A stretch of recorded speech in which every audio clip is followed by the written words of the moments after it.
वापस आएगा? तो चलिए ये सभी सवालों के जवाब जानते हैं इस फिल्म से, जो आपको सांस रोकने पर मजबूर कर देगी। कहानी की शुरुआत में हम एक फैमिली को देखते हैं जो एक बोट पर कैरेबियन ओशन के बीच में मौजूद होते हैं। ये फैमिली बेन नाम के इस लड़के का बर्थडे सेलिब्रेट करने के लिए समुद्र के बीच में आए होते हैं, एक यादगार पल बनाने के लिए। वो सभी बहुत खुश थे, लेकिन उन्हें पता नहीं था कि ये खुशी कुछ ही देर की मेहमान है। कुछ पल के लिए सब कुछ नॉर्मल चल रहा होता है। जब वह सभी समुद्र का व्यू एंजॉय कर रहे थे तो बेन की मॉम समुद्र में स्विमिंग करने के लिए जंप कर देती है, जबकि बेन और उसके फादर फिशिंग करने में बिजी थे। लेकिन तभी अचानक से बेन की मॉम जूलिया को समुद्र में ऐसा फील हुआ जैसे कोई बड़ी सी चीज उसके आसपास चक्कर लगा रही हो। जब वह यहाँ वहां देखती है तो उसे कुछ भी नहीं दिखाई देता, लेकिन तभी अचानक से कोई उसे समुद्र के नीचे खींच लेता है और साथ ही उनके बोट पर जो इक्विपमेंट्स हैं वह तेजी से यहाँ वहां डायरेक्शन चेंज करने लग जाते हैं, जैसे कुछ बड़ा हो रहा हो। बेन और टॉम इस बदलते हालात को अच्छी तरह समझ नहीं पाते, क्योंकि वह फिशिंग करने में बिजी होते हैं। वही जूलिया देखती है कि वह अपने बोट से कुछ ही सेकंड्स में काफी दूर आ गई है और वह डूब रही है। वह खुद को बचाते हुए टॉम को जोर जोर से आवाजें देने लगती है, लेकिन जूलिया बोट से काफी दूर होने की वजह से उस पर किसी का भी ध्यान नहीं जाता। और यहाँ पर जूलिया को फील होता है कि समुद्र का पानी तेजी से पीछे की तरफ जा रहा है। जूलिया अपनी बेटी कैसी को आवाज देने लगती है, लेकिन कैसी हेडफोन लगाकर सनलाइट एंजॉय कर रही होती है। बेन, कैसी और टॉम को बिल्कुल भी नहीं पता होता कि जूलिया स्विमिंग करने समुद्र में उतरी है। जूलिया धीरे धीरे उनसे और दूर होती जा रही थी, लेकिन तभी खुशकिस्मती से टॉम को हल्की सी जूलिया की आवाज सुनाई देती है। वह जूलिया को देख लेता है और टॉम उसे बचाने के लिए फौरन पानी में जंप कर देता है। दूसरी तरफ बेन बोट का इंजन स्टार्ट करके उनके पास ले जाता है। लकीली टॉम जूलिया को डूबने से बचा लेता है। जब वह बोट के करीब पहुंचते हैं तो उसके बाद बेन और कैसी उन दोनों को बोट के ऊपर खींच लेते हैं और इस तरह से जूलिया की जान बच पाती है। अब बोट पर टॉम अपनी बेटी कैसी पर गुस्सा करता है। वह कहता है कि तुम्हारा ध्यान कहाँ था? मैंने तुमसे कहा भी था कि जब तुम्हारी मॉम स्विमिंग करने समुद्र में उतरेगी तो तुम्हें उस पर नजर रखनी है। कैसी सॉरी करती है और कहती है कि मैंने हेडफोन पहन रखे थे। खैर, अब जूलिया सेफ थी। टॉम कहता है कि अब कोई भी बिना बताए स्विमिंग करने नहीं जाएगा, और अगर कोई जाएगा भी तो पहले किसी न किसी को इन्फॉर्म करेगा। वो सभी टॉम की बात पर अग्री हो जाते हैं और अब रात होने वाली होती है, इसीलिए वह सब बेन की बर्थडे सेलिब्रेट करने के लिए तैयारी करने लगते हैं। रात को बर्थडे सेलिब्रेट करने के बाद कैसी के बॉयफ्रेंड का वीडियो कॉल आ जाता है।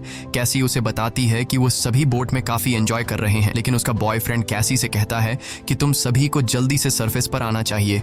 यहाँ टीवी में बता रहे हैं कि कुछ बहुत ही बड़ा होने वाला है, जो पूरी दुनिया के लिए बहुत ही अनयूजुअल होगा। ये सुनते ही कैसी नोटिस करती है कि उसके बॉयफ्रेंड के पीछे शहर में बहुत बड़ा तूफान आ रहा है। वह ये देखकर थोड़ी परेशान हो जाती है, क्योंकि उस समय ये लोग सेफ जगह पर तो बिल्कुल भी नहीं थे। वह उससे और भी बातें करने लगती है कि तभी अचानक इन दोनों का कनेक्शन कट जाता है।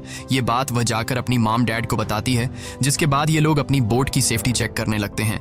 जो चेक करते हुए ये लोग नोटिस करते हैं कि उनके बोट के आसपास बहुत सारी वेल और शार्क फिश मंडरा रही हैं, जबकि इस एरिया में वेल्स या फिर शार्क मछली बिल्कुल भी नहीं पाई जाती है। टॉम एक ओशन एक्सप्लोरर था, इसीलिए वह जानता था कि वेल या शार्क ऐसा किसी बड़े भयानक तूफान के आने से पहले ही करती हैं। आने वाले भयानक तूफान का अंदाजा तो हो ही चुका था, लेकिन उससे पहले उन्हें शार्क से निपटना था। उससे पहले कि वह कुछ कर पाते, तभी इस दौरान उनकी बोट को एक जोरदार झटका लगता है। वह सभी बहुत घबरा जाते हैं। टॉम समझ जाता है कि बोट के निचले हिस्से के साथ कोई बड़ा क्रीचर टकरा गया है, जिसे चेक करने के लिए टॉम नीचे पानी में जाता है। वह देखता है कि बोट के नीचे बहुत बड़ा डेंट आ चुका है, जो कि जरूर किसी बड़ी शार्क ने दिया था। ये चेक करने के बाद जब टॉम वापस ऊपर आता है तो उसके कंधे पर बहुत ही गहरा चोट आया होता है। ये देखकर जूली उसके जख्मों पर स्टिचेस लगाती है। यहाँ पर टॉम अपनी फैमिली को बताता है कि शार्क के दिए इस डेंट की वजह से इंजन खराब हो गया है, अब हम बोट को आगे नहीं ले जा पाएंगे। वह सभी समुद्र के बीचों बीच फंस चुके हैं और अब उनके पास सिर्फ यही ऑप्शन रह गया था कि यह किसी को मदद के लिए बुलाए। लेकिन केसी जब बाहर मदद के लिए कॉल करने के लिए आई तो सिग्नल भी नहीं थे। उनकी बोट का कम्युनिकेशन कोई भी सिग्नल पकड़ नहीं रहा था। वह सभी बहुत परेशान थे कि अचानक से यह सब कुछ बंद क्यों पड़ गए। अब इस मुश्किल वक्त में टॉम अपने खाने पीने का सामान चेक करता है। उनके पास सिर्फ 4 दिन तक का खाना था और कुछ भी नहीं, लेकिन जिंदा रहने की एक छोटी सी उम्मीद उन्हें इस बात की थी कि यह लोग एक शिपिंग रूट पर थे और यहाँ से कोई न कोई शिप इन्हें गुजरते हुए देख लेगा, जिसके बाद वह इसे बचा लेंगे। अब उनकी इन्हीं बातों के दौरान उन्हें बाहर से एक जोरदार आवाज सुनाई देती है। जब उन्होंने बाहर जाकर देखा तो एक बड़ा सा मीटेरॉइड इन्हीं की तरफ आ रहा था। वह उनकी शिप से टकरा सकता था और उससे बचने के लिए टॉम जल्दी से अपनी बोट का इंजन स्टार्ट करता है, लेकिन वह जानता था कि अगर उसने ऐसा किया तो उसकी बोट बर्बाद हो जाएगी। बनेगी। और ऐसा ही होता है। उनकी बोट का इंजन पूरी तरह से डैमेज हो गया, लेकिन उनके पास कोई दूसरा ऑप्शन था ही नहीं। अगर वह इंजन स्टार्ट करके बोट को आगे नहीं ले जाता तो वह मीटियोरॉइड सीधा इनसे टकरा जाता। टॉम देखता है कि आसमान में से गिरने वाली ये ऑब्जेक्ट्स असल में सैटेलाइट थीं। इसीलिए अचानक रेडियो और टेलीफोन्स के सिग्नल्स ने काम करना छोड़ दिया है। वह सभी इस हादसे से पूरी तरह संभल नहीं पाए थे कि तभी एक दूसरा मीटियोरॉइड भी उनकी तरफ बढ़ने लगा। अब अपने आप को बचाने के लिए ये लोग कुछ और कर नहीं सकते थे, इसीलिए ये बोट के निचले हिस्से में जाकर लाइफ जैकेट पहन लेते हैं ताकि अगर बोट पलट भी जाए तो वो सभी पानी में डूबे नहीं। जब वह बोट के अंदर होते हैं तो बोट बहुत ही तेजी से झटके खाने लगती है। वह सभी समझ जाते हैं कि अब यह लोग बच नहीं पाएंगे। तभी अचानक इन लोगों को एक जोरदार आवाज सुनाई दी और यह सभी बेहोश हो जाते हैं। जब इन्हें होश आया तो ये लोग पाते हैं कि ये लोग जिंदा थे। हालांकि इन्हें चोटें जरूर आई थीं, मगर हैरानी की बात यह थी कि अब उनकी बोट के अंदर कहीं छोटी बड़ी सुराखें हो चुकी थीं, लेकिन उससे पानी अंदर नहीं आ रहा था। अब जब यह पूरी फैमिली अपने बोट से बाहर आकर देखती है तो यह नज़ारा देखकर वह सभी हैरान रह जाते हैं। वह देखते हैं कि उनकी बोट के नीचे पानी ही नहीं, उनकी बोट के आसपास जमीन पर मछलियां पड़ी थीं और उनकी बोट एक वीरान पहाड़ी इलाके में थी, जैसे यह लोग किसी दूसरी दुनिया में आ गए हों। यह जगह पूरी तरह से बदल चुकी थी। जहां कल रात तक पानी था, वह जगह अब ऊंचे ऊंचे पहाड़ों और गड्ढों की तरह दिख रही थी। वह सभी जल्दी यह बात रियलाइज कर लेते हैं कि वह किसी डिजर्ट में नहीं, बल्कि वह अभी भी समुद्र के बीचों बीच है। बस समुद्र का सारा पानी यहाँ से किसी दूसरी जगह शिफ्ट हो गया है। अब टॉम जल्दी से अपना कंपास निकालता है और डायरेक्शन देखने लगता है और वह समझ जाता है कि यह जरूर धरती के साथ कुछ गड़बड़ हुई है। धरती के पोल चेंज हो गए हैं। नॉर्थ पोल की जगह साउथ पोल आ गया था, जो कि साउथ पोल की जगह नॉर्थ चला गया था। और इसीलिए जहां पर पहले जमीन पर लोग बसते थे, समुद्र का सारा पानी वहां पर चला गया है और अब समुद्र की जगह जमीन बन चुकी थी। इस चीज का पता लगने के बाद यह सब लोग हैरान रह गए। एक और भयानक बात टॉम ने उन्हें यह बताई कि इस सब के बीच जो इंसान जिंदा जमीन पर थे वह सभी मारे गए होंगे। केसी को यह बात बहुत ज्यादा तकलीफ देती है। वह अपने आप को कैबिन में बंद कर लेती है क्योंकि उसे पता चल चुका था कि उसका बॉयफ्रेंड अब इस दुनिया में नहीं रहा। लेकिन अब एक और बात थी जो कुछ ही देर बाद उन्हें पता चलने वाली थी और वह बात सुनकर उनके होश उड़ने वाले थे। खैर, अब जूली यहाँ पर बचे हुए खाने को इकट्ठा करने लगती है और बेन अपने बर्थडे के सारे बलून हवा में उड़ाता है ताकि अगर कोई जिंदा हो तो वो उनके पास आ जाए और वो सब मिलकर इस सिचुएशन का सामना करें। उसके बाद टॉम रेडियो के जरिए किसी से कांटेक्ट करने की कोशिश करता है। उम्मीद तो उसे ये थी कि सामने से कोई रिस्पॉन्स नहीं आएगा, लेकिन सरप्राइजिंगली उसे रिस्पॉन्स मिलता है। ये रिस्पॉन्स उसे एक कैप्टन ने दिया था जिसका नाम नाटो है और वो भी समुद्र के शिफ्ट होने की कहानी जानता था क्योंकि वह भी टॉम की फैमिली की तरह अपनी सबमरीन में था। टॉम कैप्टन से पूछता है कि अब इस सिचुएशन में हमें क्या करना चाहिए। यहाँ कैप्टन इन सभी को वह बात बताता है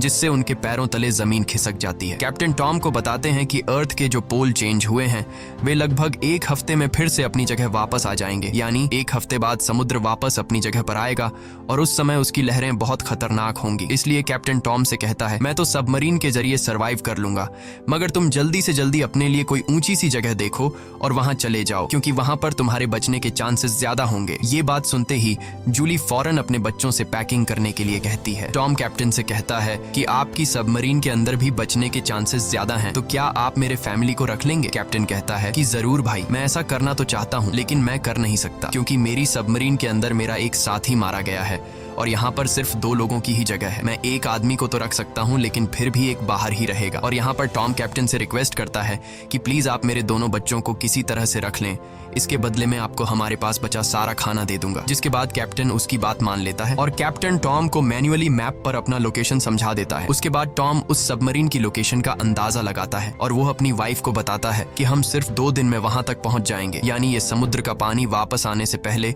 हम अपने बच्चों को सही सलामत वहां तक पहुंचा सकते हैं और इस तरह से हमारे दोनों बच्चों की जान बच सकती है। अगली सुबह ये पूरी फैमिली अपने सफर के लिए तैयार थी तो टॉम देखता है कि दूर से एक अजीब सा आदमी अपने डॉग के साथ उनकी तरफ चला आ रहा है। टॉम देखता है कि वह आदमी घायल है, इसलिए टॉम ने उसकी मदद करनी चाहिए। वो पानी की बोतल लेकर उसके पास जाता है। इस आदमी ने टॉम का पानी पीने के बाद उसका शुक्रिया अदा करने के बजाय उल्टा उस पर अटैक कर लेता है और ये चीज दूर खड़ी जूली भी देख लेती है। तो आदमी अपने पास पड़े हुए चाकू से टॉम पर हमला करके उसकी जान ले लेता है। उसके बाद वो आदमी जूली की तरफ बढ़ता जाता है। अब अपने हस्बैंड को तो वो नहीं बचा पाई, लेकिन जल्दी से वो बोट के अंदर जाती है और कैबिन में अपने दोनों बच्चों को लॉक कर देती है। उसके बाद वो केसी को एक फ्लेयर गन देती है और कहती है कि इसका यूज तब करना जब हम बहुत ही मुश्किल हालत में हों। अब ये बात कर ही रहे थे कि वह आदमी उनकी बोट तक भी पहुंच जाता है और उससे बचने के लिए जूली बाथरूम के अंदर चली जाती है। अब यहाँ पर वो किलर उनकी बोट पर सर्च करना शुरू कर देता है और जैसे ही उसे यहाँ खाना मिलता है वह खाना शुरू कर देता है। वह खाने पर ऐसा टूट पड़ता है जैसे वह पिछले कई दिन से भूखा हो। खाना खाने के बाद जब वह जूली को ढूंढने लगता है,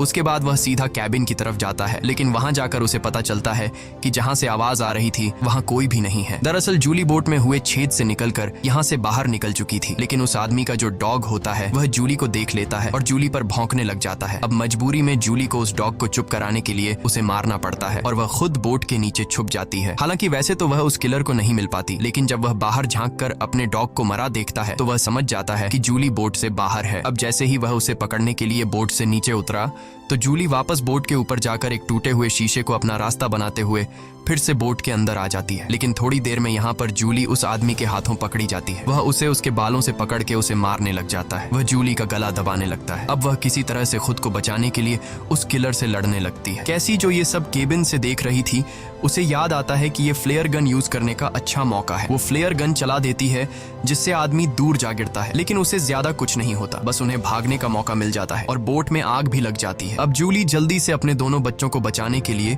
उस बोट से बाहर निकल जाती है। बोट से निकलते वक्त वो किलर एक बार फिर से जूली पर हमला करता है, लेकिन इस बार जूली उसे लात मारते हुए पीछे गिरा देती है। बाहर जाने के बाद कैसी और बेन अपने फादर की डेड बॉडी को देखकर रोने लगते हैं। उन्होंने इस सब की बिल्कुल उम्मीद नहीं की थी। बेन अपने पिता की मौत का खुद को जिम्मेदार ठहराता है। वो कहता है कि न मैं वो बलून ऊपर छोड़ता और न ही आदमी उन्हें देखकर यहाँ आता। अब यहाँ पर जूली भी अपने हस्बैंड से लिपट कर रो रही थी कि तभी वो देखती है कि वो किलर उनकी जलती हुई बोट से बाहर निकल आता है और अब उनके लिए यहाँ पर रुकना सेफ नहीं था। इसीलिए वो अपने दोनों बच्चों को लेकर यहाँ से भागती है। कुछ ही देर बाद उनकी जलती हुई बोट ब्लास्ट हो जाती है। भागते भागते ये लोग काफी थक चुके थे, इसलिए ये एक पहाड़ी के पीछे आराम करने के लिए रुक जाते हैं, क्योंकि उन्हें लग रहा था कि शायद इस किलर ने यहाँ उनका पीछा छोड़ दिया है। बेन यहाँ पर भी रो रहा था। कैसी उसे हौसला देते हुए पीने के लिए साफ पानी देती है, लेकिन बेन पानी पीने से भी इनकार कर देता है। जूली अपने बेटे को समझाती है कि इसमें तुम्हारी कोई गलती नहीं, वो तो तुमने मदद के लिए बलून हवा में उछाले थे। तभी जूली ने देखा कि वो किलर अभी भी उनके पीछे आ रहा है। अब तीनों जल्दी से किलर से बचने के लिए भागना शुरू कर देते हैं। भागते भागते ये लोग बहुत थक चुके थे, लेकिन जब भी ये पीछे मुड़कर देखते हैं तो वो किलर उनके पीछे ही आ रहा होता था। अब ये लोग रुकते नहीं,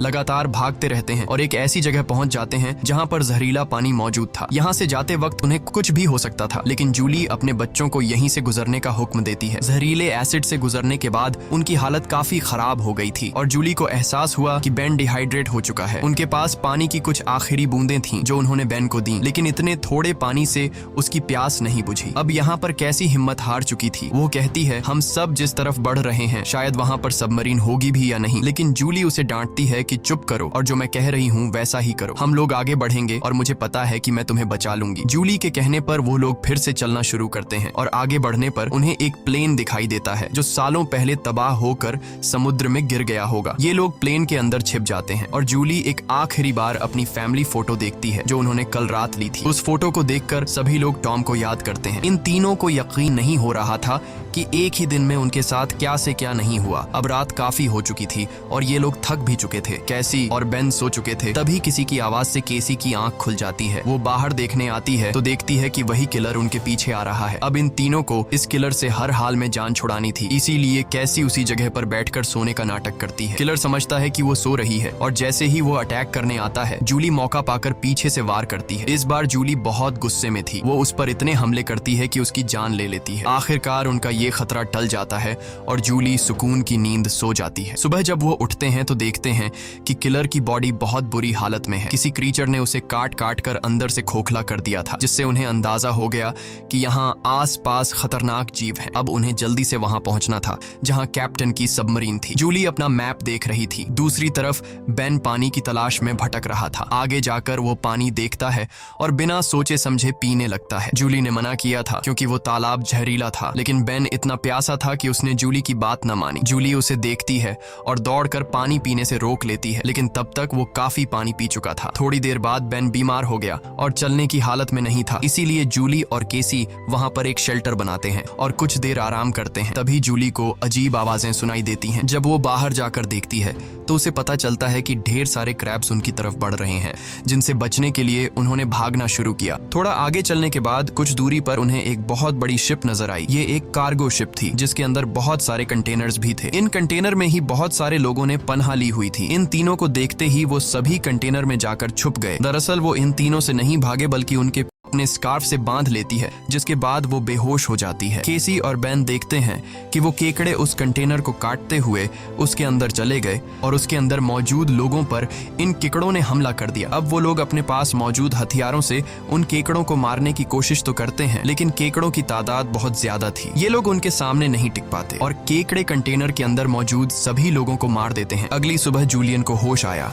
उसने देखा कि उसके दोनों बच्चे यहाँ नहीं हैं। वो बुरी तरह से डर गई कि कहीं मेरे बच्चों को कुछ हो नहीं गया हो, लेकिन तभी दूर से उसे केसी और बेन आते हुए दिखाई दिए, जो असल में खाने पीने और हथियार की तलाश में गए हुए थे। खैर, अब यहाँ पर वो केकड़े भी नहीं थे। अब जूलियन अपने केकड़े के कांटे जख्म को ठीक करती है, जबकि बेन कंटेनर के अंदर मरे हुए लोगों के वेपन्स कलेक्ट कर लेता है ताकि उससे खुद की सेफ्टी के लिए यूज कर सकें, और वहाँ उन्हें थोड़ा बहुत खाना भी मिल जाता है। खैर, इसके बाद जूलियन कैप्टन से कॉन्टेक्ट करती है, जिस पर वो बताता है कि मेरे ऊपर भी इसी क्रीचर्स ने अटैक कर दिया है और अब मैं बहुत ज्यादा जख्मी हूँ, मैं तुम्हारी मदद नहीं कर सकता। और साथ ही वो जूलियन को ये भी बताता है कि अब समंदर का पानी बहुत जल्द वापस फिर से अपनी जगह पर आने वाला है, इसीलिए तो ये सी क्रीचर फिर से यहाँ वापस आ गए हैं। जूलियन रोने लग जाती है क्योंकि इन लोगों को ये भी नहीं पता था कि सबमरीन तक जाने के लिए उन्हें कौन सी डायरेक्शन में जाना है, क्योंकि सारी रात भाग दौड़ में उनका मैप भी कहीं गिर गया था। इसलिए कैप्टन उनकी आसानी के लिए अपनी फ्लेयर गन से हवा में फायर करता है और बेन उसे देख लेता है, मगर वो जगह उनसे बहुत दूर थी। ये लोग तेजी से सबमरीन की तरफ बढ़ने लगते हैं, लेकिन अभी तक वहां तक पहुंचना नामुमकिन लगने लगा, क्योंकि वहां पहुंचने तक उन्हें एक चट्टानी रास्ते से गुजरना पड़ता है, जहां से गुजरते हुए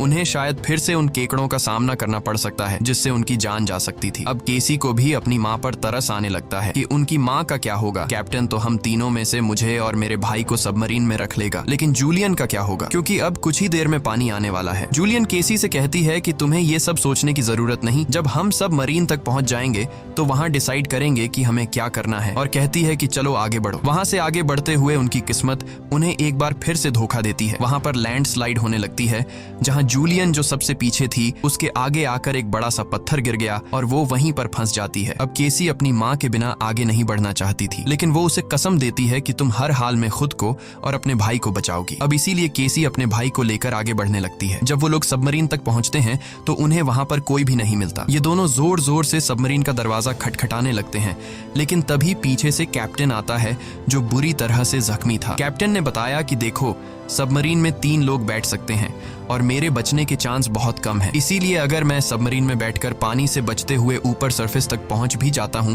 तब भी मैं नहीं बच पाऊंगा। ये बात सुनकर केसी जल्दी से वापस पीछे मुड़ गई और तेजी से जूलियन की तरफ आने लगी। वहां फिर से उन केकड़ों का सैलाब आने लगता है, जहां पर जूलियन अपनी गन से उन सबको शूट करने लगती है, लेकिन कुछ ही देर में उसकी बुलेट्स खत्म हो जाती हैं। अब इससे पहले कोई क्रीचर आकर उस पर हमला करता, केसी ऊपर से उसे हाथ देती है और आखिर उसकी मदद से जूली यहाँ से बाहर निकलने में कामयाब हो जाती है और यह लोग जल्दी से भागते हुए सबमरीन तक आ जाते हैं। अब यह लोग बिना ज्यादा वक्त गवाए सबमरीन के अंदर बैठ जाते हैं और वो भयानक केकड़े भी उनके पीछे आ जाते हैं, लेकिन तभी एक बहुत ही बड़ी भयानक समुद्री लहर उन्हें अपनी तरफ आती हुई दिखाई देती है, जो कई 100 मीटर ऊंची थी, दिखने में बहुत